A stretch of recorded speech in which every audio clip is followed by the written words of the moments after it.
This is the Erasing Shame podcast, Season 3. Honest talk for healthy living, growing, and thriving.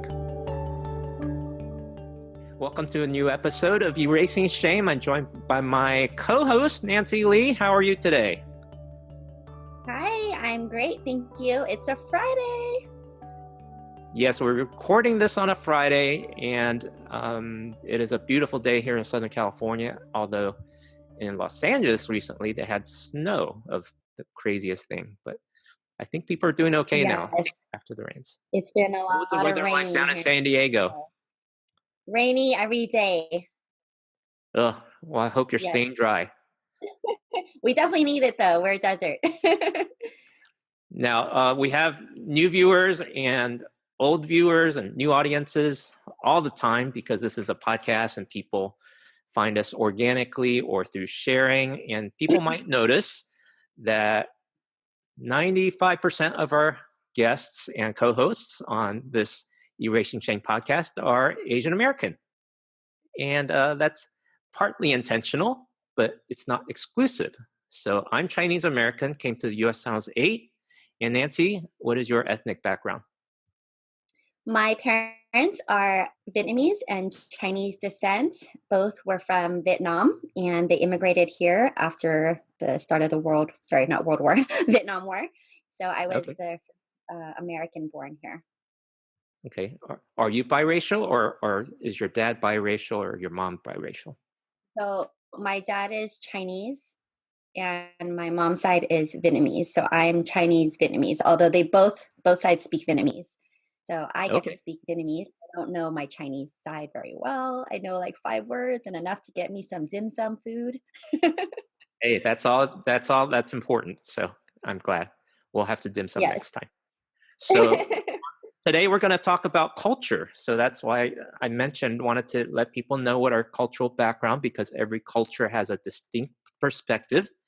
And you've seen at least 2, and actually 3, because you're Chinese, Vietnamese, and American, and I'm Chinese and American.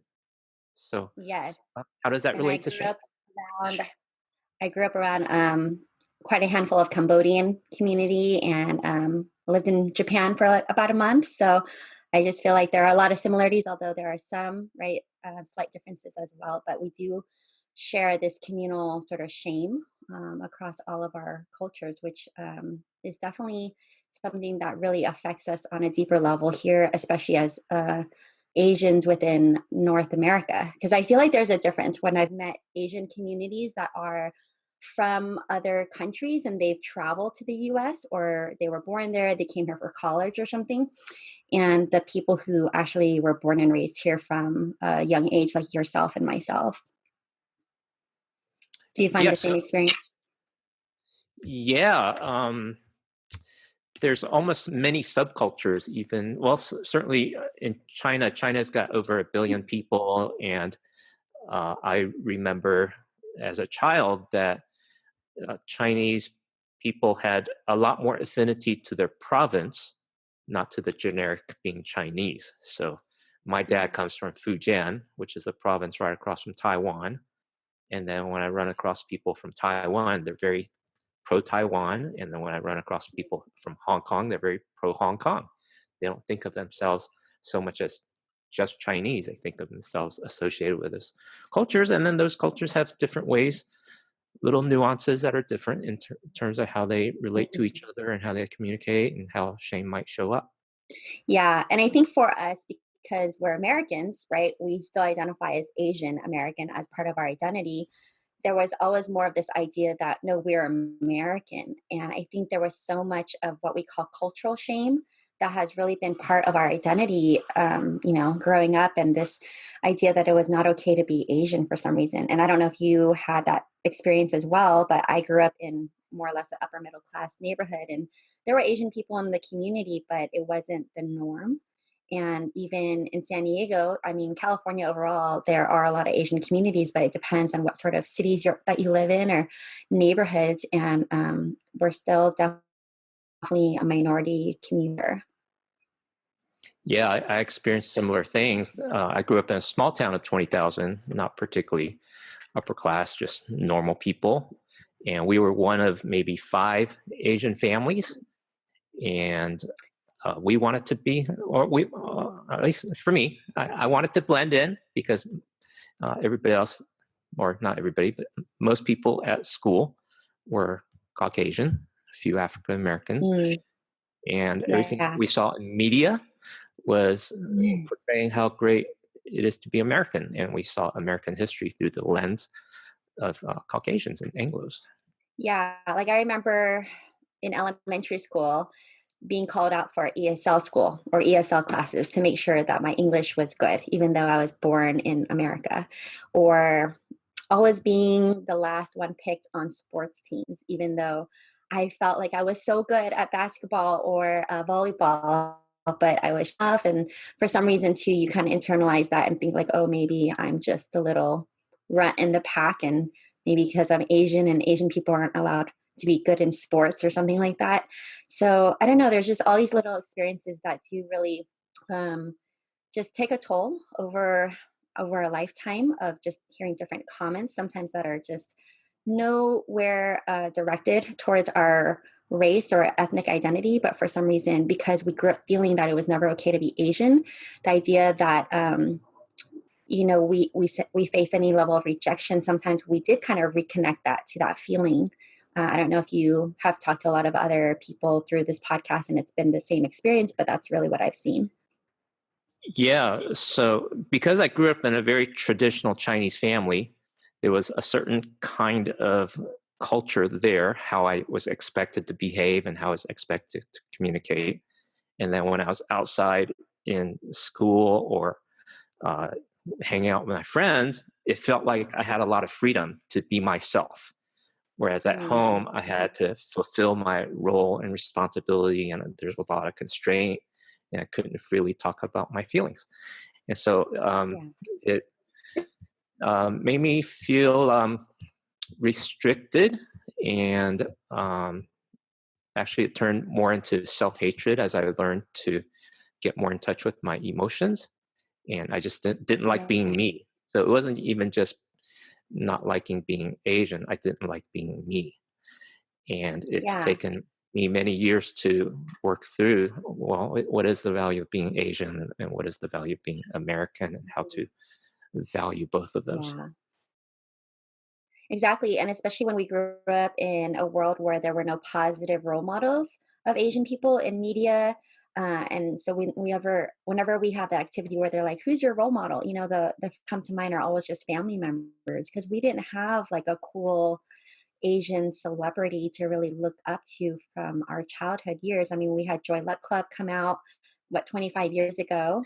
And then just recently Crazy Rich Asians, which was awesome because it's the first time I felt like our stories actually mattered and that people showed an interest. But besides that, I mean, there was probably like Margaret Cho, Lucy Liu. I know that the previous podcast that you guys did for the Scene series really highlighted that, but there are those sort of impacts on our identity as well. And this feeling that, being Asian was always feeling inferior in our society.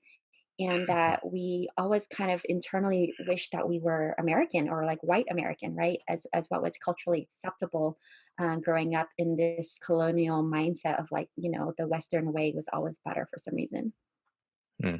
Well, it looks better in the movies. So, and the thing is, we are surrounded by screens more and more. And so we grew up in the pre-internet, pre-smartphone, pre-iPhone age, and now we are getting even more media that's sending us a certain message that makes make us feel less than what is being portrayed, because media portrays only the good side and not a full picture of who people really are. And I was feeling bad for not being Anglo. And then I was feeling bad because I wasn't the top performing student amongst my peers, like my dad aspired and hoped for me to be. And so I remember times when he would pull out these articles in the Chinese newspaper about, hey, here's a 14-year-old who made it to MIT. So MIT was the brand name college, university that he wanted us to go to. I know a lot of other ones talk about Harvard and Yale and Stanford and whatever else. But I never knew about Berkeley until other people said, "Oh yeah, it's a good school," and then they're like, "Oh yeah, I'm going to Berkeley." So it's so yeah, funny. yeah. Uh, to come back to your point though, where you said like you feel like you could be fully yourself in every situation, that's really something that God's been really revealing to me is that, you know, there's so many people that are just broken and hurting in this world because they're denying themselves of who they truly are. And I know that for me being a Christian, I know there's our spiritual identity, but there was always this feeling that I couldn't really be myself wherever I went. Because in one situation, I was considered, right, someone who was more of the authoritative figure. I could actually have some rights over these relationships. And then others where I came in and I was always the child. And in Mm, what I've been kind of recognizing as shame in this season of my life is not being able to be true to myself and hiding those different aspects of who I am and living a fragmented life, having a fragmented identity. Where therefore we're always thinking, right? And then kind of like Adrian Pay's message of like becoming weary in our identity because we're always having to work at who am I supposed to be in this setting? Who am I allowed to be?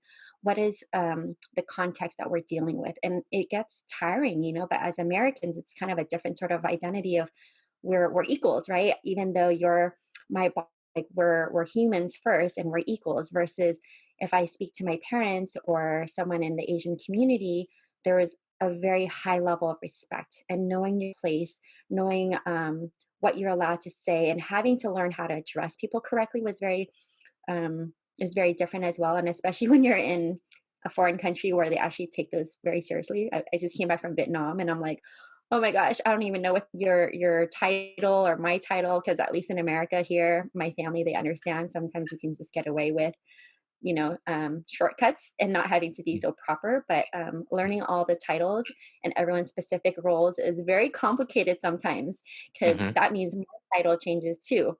I am either daughter, I am son of this person, I am sister of this person, I am the younger family member in this scenario. So it's constantly changing and it just gets so tiring.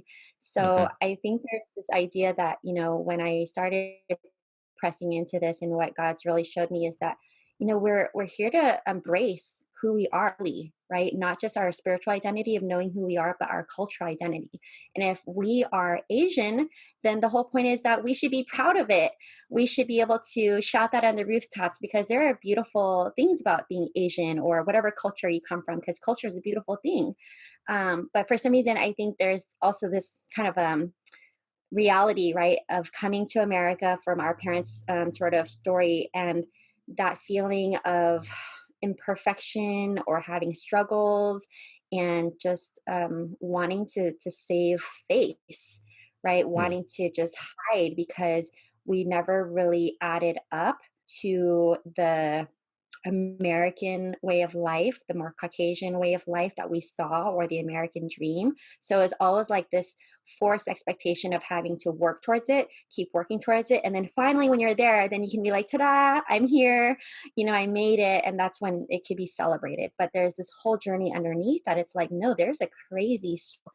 And if we don't talk about that, that's where, you know, we're hearing of all these depression and suicide and anxiety and mm. stories that, you know, we get to highlight because they are very real and you know, it's related to our mental health, our physical health, our whole way of being. It's so important.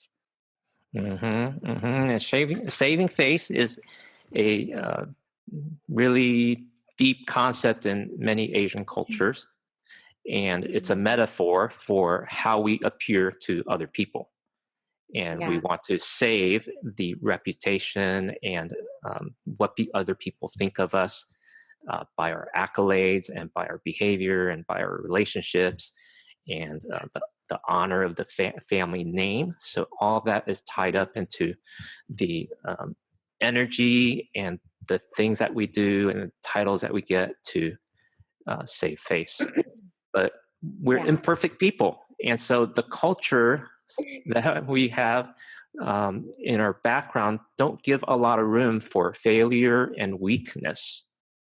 And that hurts us. And then on top of that, we can't really pursue the American dream with 2.5 kids and a house in suburbia, and because we Yeah. don't fit Anglo culture, because we always look Asian. And then for most of us that are not the elite 1%, we can't pursue the Asian American dream, which is to get the doctor or engineer or lawyer degree and the nice mansion kind of house and social status that way. And so all that implodes and weighs heavily on the majority of us that experience this kind of a culture identity and shame crisis. So as you've discovered the value of culture, what has helped you to embrace that and put your parts together?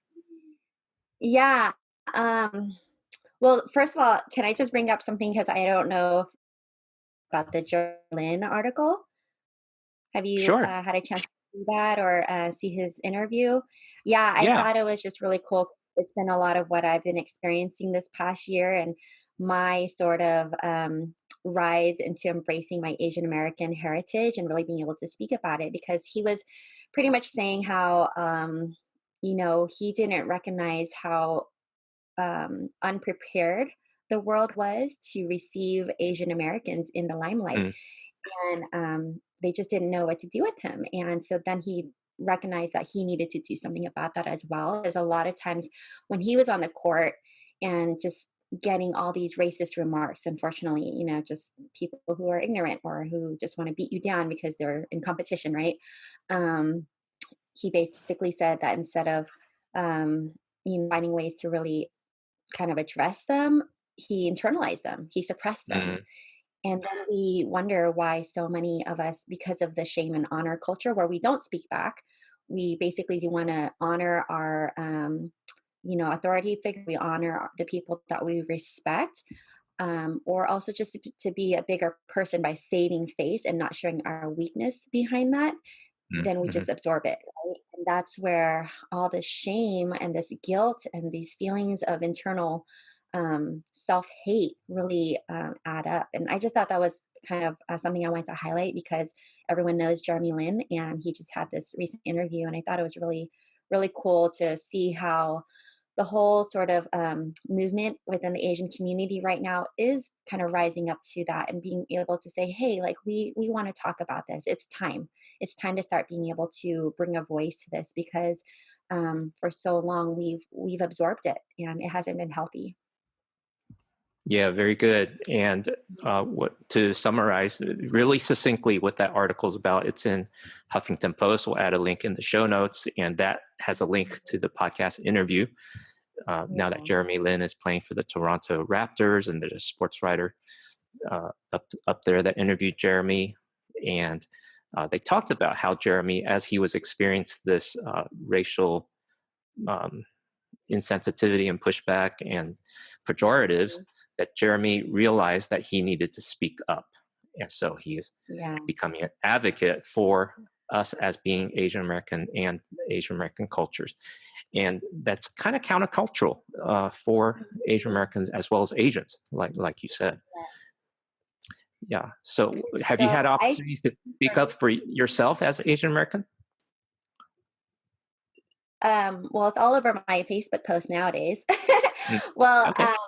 I think the first solution that God's really been revealing to me in sharing this brokenness that has been facing, and it doesn't have particularly just to do with Asian communities, but our identity here on earth, right? Whatever your background is, if you are African American or Mexican American or whatever, right? There are parts of who we are that God has made, and He's made them beautiful, beautiful aspects of who we are. For example, if we think about, I'm in leadership development, so we always talk about strengths finders. And so when you learn about your strengths, you're learning about, these are the ways that I was designed and that I should be able to have an awareness so that I can operate in my strengths. And then also know that there's kind of the dark side of the strengths and challenges that you just are more aware of. So in those situations, maybe you're not the best person for the job, or you have to have a balance and have someone else on your team member that can basically complement those strengths. So, DJ, you and me, we're working together as a team sort of aspect here, and it's been helpful for us to know about our strengths. I know I've had a chance to take a look at your strengths, and you've seen mine. But the same thing in terms of our cultural identity, of knowing our heritage, knowing our ethnic makeup, and having an acceptance and embracing that. That's just so powerful, to be able to just fully be free to, this is who you are, and there's no more behind that. Fantastic. And Yeah. I can tell that you're a very good idea and conceptual person, because I'm an idea and conceptual person. Actually, that's one of my top strengths, is ideation. And in Yes. connecting and communicating with a wider audience through this podcast and through life, I realized that 90% of people are more concrete people, and they need specifics and examples to understand how the concepts play out. So are you ready to share your strength finders? Because I am. Yeah. My Okay. first one is harmony. So I'm gifted in being able to see in between, like, the gray area, and finding, a central point, like being a peacemaker, or in my case right now, being able to see how different cultures can align, and where we do have agreement and consensus is kind of where I'm seeing a lot of that come out now. Second one is woo, so winning others over, and it's just power of influence. I just have a lot of passion when I speak, and I love connecting ideas and people and stuff like that. The third one is communication, so things like this, being able to present. In my line of work right now, I have clients, and I do presentations, or now I'm stepping into writing a book. And I also have input. So I have an inquisitive mind. I know you have input as well. So I'm a constant researcher. Every time I have thoughts and ideas, I'm constantly researching. And there's a little bit in that, because when I get into the internet, it's kind of like a black hole for me, because I'll just keep going and going and going. I'm like, have to tell myself when to stop. And then my last one is individualization, which is really being able to understand people's individual needs or strengths. For me, working with clients or also agents in my line of work, and helping coach them through, or on more of the educational route, working with students and helping to really help push them to the next level, knowing what works for them, what doesn't, just be more individually tailored. That's excellent. That's Yeah. really timely for our time and age, because everything is moving towards personalization and customization, and you have that built in. So, And what about yours? okay, my 5 are input and ideation. So you already described the input. I consume a lot of information. It doesn't overwhelm me. Ideation, I come up with all kinds of ideas. So my favorite place to be is on a whiteboard and just throwing out all kinds of ideas. So think of brainstorming crossed with tornado. So that's my ideal. And I just love ideas. I don't do anything with them. I don't need to see them come to fruition. I don't necessarily have to finish projects. I do like starting some, but that's not related to ideation per se. My third one, adaptability. And so I'm very adaptable in different environments. But the dark side of that is I can be indecisive and not have an opinion, because I can just adapt. And then fourth one, strategic. So I can look at a situation or opportunity and come up with 5 or 6 different options, and find the one that might be most strategic for the best results. And one of the things that we've done with Erasing Shame strategically is to figure out, okay, I got no budget and no staff. How can I still start this movement as you've described it? Because it's too important not to start. And so thank you for joining me on that journey. Yeah. And then the fifth one is woo. So I do love connecting with people. And having said all that, we do have a lot to value, in, we have a lot of value to offer individually through our strengths, as well as our cultural background. So if we roll it all up, don't be ashamed of your cultural background. Don't be ashamed to be. And what else would you add to that? So I guess there's a few things I've been thinking about, and the power behind being able to identify it, put words and solid ideas behind it instead of just feeling like ashamed of who I am, not knowing, because I had this inner conflict for so many years of my life of this Asian American identity. And then there was like an Asian American Christian identity. And then there was an Asian American Christian entrepreneurial identity, right? So really getting to the heart of that is just being able to embrace all those parts of who you are. So for us as, let's just say, Asian Americans, talk about being Asian. Embrace your ethnic identity, your culture. It's cool to be Asian. Stop hiding. And one thing I want to say is, the whole goal is not to create an us versus them mentality. It's to fully accept and have a self-love and self-compassion for who you are, being unashamed, right? So the other aspect of shame culture in America is where we always talk about be unashamed, right? Like you don't have any reservations because you are living fully in your identity and feeling free of that person, that personhood that you carry. And then the next thing is to start being able to put your thoughts on paper, right? Whether it's the good, the bad, the ugly.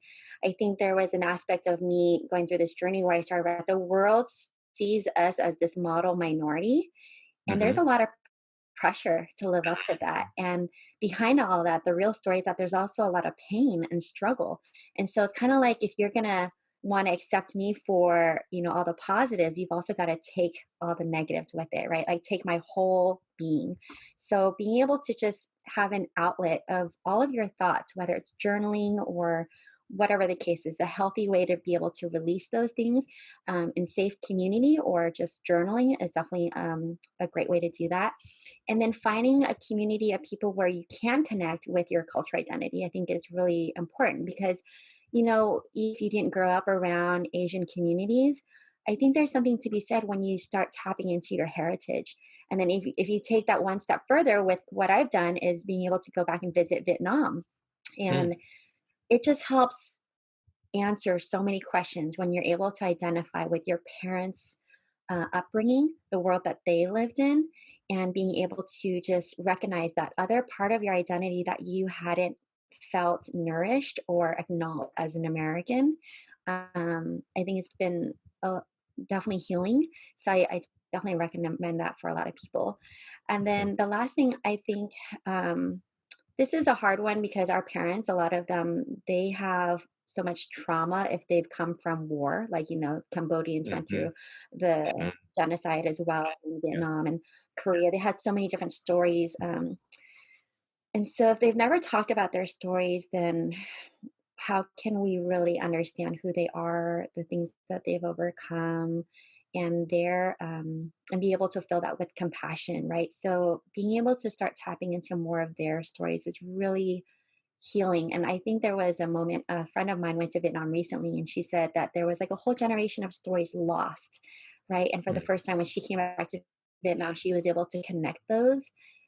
And I don't know, like I just cried. Like I recognized that there was a whole part of my identity that I haven't been able to connect with because my parents were not able to connect with that. So finding ways to connect to your parents' stories, I think is so important. And whether or not it's directly from them or through more of the podcasts that we're hearing now and people that are taking bold steps to actually share. I think it's being able to connect the dots is really, really important and being able to start piecing all the different parts of who it is that we are and no longer having that shame of it's bad to be Asian. Well, wonderful. Thank you for those very practical tips for us to embrace our cultural background and not to be limited and weighed down by cultural shame. As we wrap up this episode, we want to hear from you, our listeners and viewers. I need a better name for our audience. Maybe we should call them Erasing Shame Nation or something like that. I know some other podcasts do something like that. Oh my gosh. Okay, we'll have to put a poll out or something. That's a good idea. That's a good idea. Yeah. And we want to hear your story too, because in the sharing of our story, we experience erasing shame, one story at a time. So we have a Facebook community that Nancy helped to launch. Actually, Nancy launched it single-handedly, so I'll give her all the credit. And she's also set up a hotline for you to call in. And you can call in anonymously and leave a text or leave a photo to begin expressing your journey out of cultural shame. Are you ready to share the phone number? Yes, I was just pulling it up right now because I knew you were Great. going to ask me. It There you is go. 619-493-0597. Again, 619-493-0597. Oh, our internet connection has to get an upgrade or something because it dropped numbers every time you said it. Oh my So gosh. check our show notes. It's in our show notes. It's on our website, erasingshame.com. And we would love to hear from you because we want to build this community and so that we can learn how to erase shame together.